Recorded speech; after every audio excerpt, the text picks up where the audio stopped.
YouTubers, this is me here once again with another one of my movies you must see before you die. Yes, this one is number 4.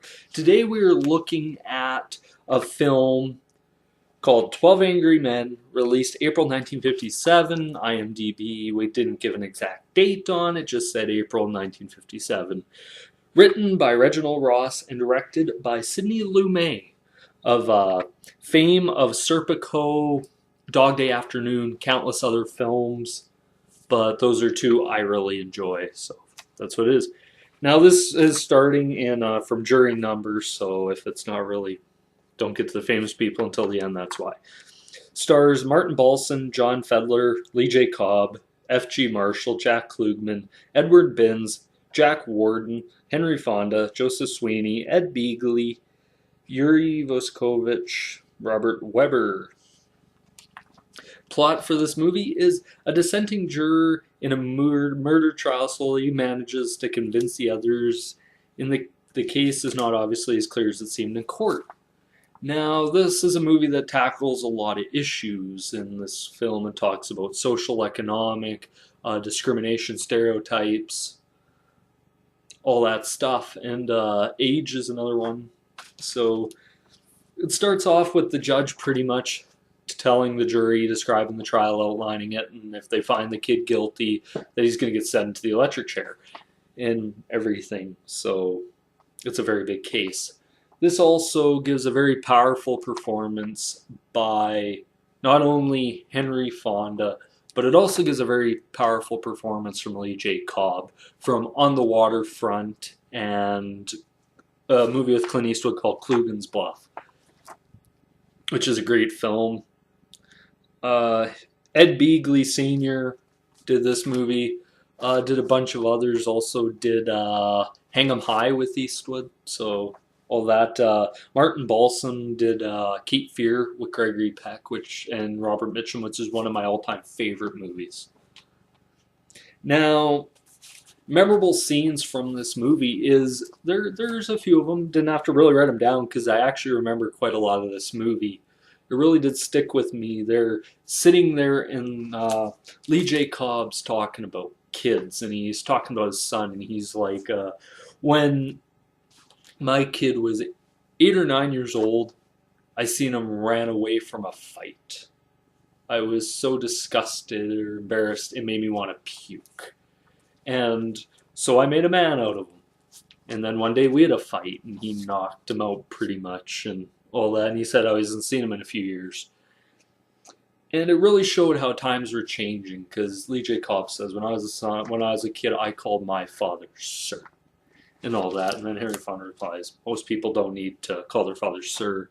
There's a lot of scene, like, back and forth between Fonda and Lee J. Cobb. There's also a scene there where to prove his point, Henry Fonda says to Lee J. Cobb, I bet you love to flick the switch, wouldn't you? You're damn right I would. We're going to put a guilty man in the chair where he belongs. And goes in this whole thing where he calls him a sadist. And then he's like, I'm going to kill you. And he's like, you really don't mean that, do you? It was to prove a point. And Henry Fonda is the only holdout at the beginning. He's the one, he says, I'm not sure, but I can't send him to die without at least talking about it first. Go through the entire case and all that. And slowly he starts to change people's minds. Now, he's not saying the kid's guilty or not guilty. He says he's just not sure. And all that. There's also a lot of great stuff. I really enjoyed Joseph Sweeney in this film. I believe that's who. Yeah, Joseph Sweeney. Great actor. Really enjoyed his stuff in this film. But yeah, it's a really great film. Characters in this film where they're talking about social stuff and all that. One of the characters is like, so we all know kids from slums come from poor backgrounds, they're more likely to suffer from crime. And this other guy says, I was born in a slum. I was raised in a slum my entire life. Maybe you can still smell the garbage on me. Which really does work a lot in this movie where they're using a lot of stuff. Ed Begley's character is really vocal about like stereotypes these guys. Like, oh, kids from slums, you can't trust them. They're born liars. And all this sort of uses stereotypes. And Henry Fonda had a great comeback for that. He's like, if you don't believe the kid's story, why do you believe the lady's story? Because she's one of them, isn't she? And it's just a great part of the movie. This film is actually really good.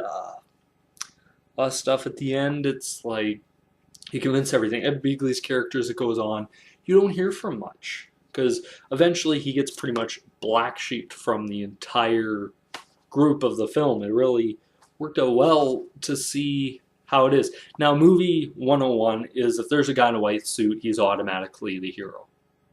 In a way. It's just movie logic. The guy in the white hat or the white suit, he's the good guy. Everyone else is whatever they are.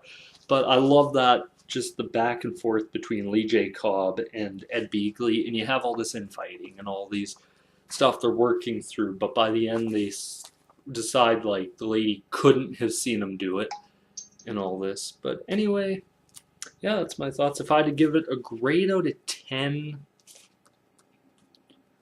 9 out of 10. I really enjoy this movie. It's one of my all-time favorite movies. It actually really did get me into old black and white films. Is that not that I wasn't in them before, but I seen 12 Angry Men, and this is like, holy shit, this is an awesome movie, even though it's... And also the use of black and white. I love the use of black and white in this movie. I don't think they should have done it in color. It would have, I think, hampered the film. If that makes sense. Like, just the lighting in it and everything was well done. And for a very dark movie, there's also a bit of comedy through guys in this film, especially guys like Jack Warden, who is a very, wouldn't say funny guy, just where he added his humor. Like Henry Fonda's like, it's possible for a lawyer to just be plain stupid, isn't it? And he's like, well, I guess you met my brother-in-law. And it's just like comedy like that. So just quick one-liners. Anyway, that's my thoughts and opinions on the movie 12 Angry Men. Be sure to like, comment, favorite, subscribe down below. Not sure what movie I'm going to do next for it. I'm debating a few movies. Just gotta have time now to watch them, write down some of the scenes I remember from it or the parts I want to talk about. Because, yep, gotta write all my notes right here. Yeah. Well, that's actually short. That's like 12 Angry Men, just because I didn't put in the memorable scenes. Most of them, they're always like that. But anyway, this is me here once again. Be sure to like, comment, subscribe. Peace.